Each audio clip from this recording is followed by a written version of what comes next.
ஹாப்பியும் ஒரு வழியா தான் லவ் பண்ற பொண்ணை பத்தி அப்பா கிட்ட தயங்கி சொல்லி பெங்களூருக்கு வந்து பொண்ணு கேட்க சொல்றாரு.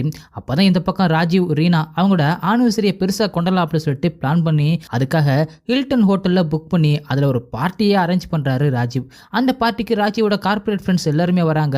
அதுக்கு ராஜீவோட எனிமையான குப்தாவும் வராரு. ராஜீவ் ஹாப்பி கிட்ட அப்பா அம்மாவை கூட்டிட்டு வர சொல்றாரு.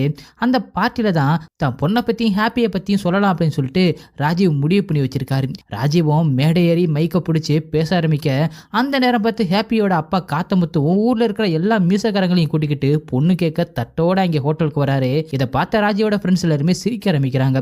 இதை பார்த்த ராஜீவும் காவியா கிட்ட இந்த ஃபேமிலியிலேயே நீ கல்யாணம் பண்ணிக்க போறாடுன்னு கோவப்படுறாரு. அப்பதான் குப்தாவும் என்னோட சம்மதத்தையும் என் பிசினஸ் டீல்ஸையும் வேணாம்னு சொல்லிட்டு இப்படி ஒரு சம்மந்தத்தை ராஜீவ் பிடிச்சிருக்கானே, ஒருவேளை கிராமத்துக்கு போய் மாடு மேய்க்க போறானோ அப்படி சொல்லி சிரிக்கிறாரு. காவியாவும் கோவமா ஹாப்பி கிட்ட வந்து என்ன நடக்குதுங்க அப்படின்னு சத்தம் போட அதை பார்த்த காத்தமுத்துவும் இவதான் மருமக திஷ்டி சுத்தி போடுங்க அப்படி சொல்ல ஊருக்காரங்களும் திஷ்டி சுத்தி போடுறாங்க.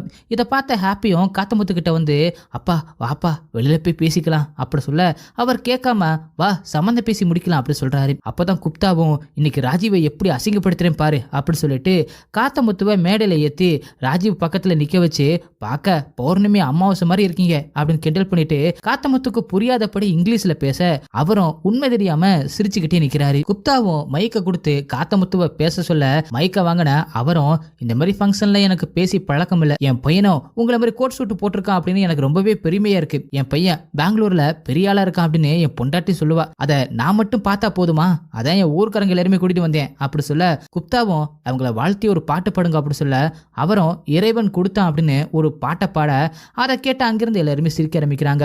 பாட்டு பாடி முடிச்சுட்டு காத்தமுத்துவும் மைக்க கொடுக்கும்போது தெரியாம குப்தா மேல மோத அவர் கையில வச்சிருந்த அந்த ஒயினரோட ஷூல ஊத்த அதை காத்தமுத்துவும் தன்னோட துண்டால தொடச்சு விடுறாரு.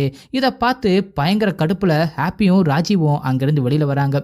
இன்னொரு பக்கம் குப்தாவும் ராஜியை அசிங்கப்படுத்திட்டுமே அப்படின்னு குத்தாட்டம் போட்டுக்கிட்டு இருக்க அந்த பக்கம் இந்த சம்பந்தம் செட் ஆகாது, நம்ம ஸ்டேட்டஸுக்கு ஒத்து வராது அப்படின்னு ராஜீவும் காவியாவை கடிச்சு கொதறிக்கிட்டு இருக்காரு. ஹாப்பியும் ஏன்பா அப்படி பண்ணீங்க அப்படின்னு காத்தமுத்து கிட்ட சங்கடப்பட்டுக்கிட்டு இருக்காரு.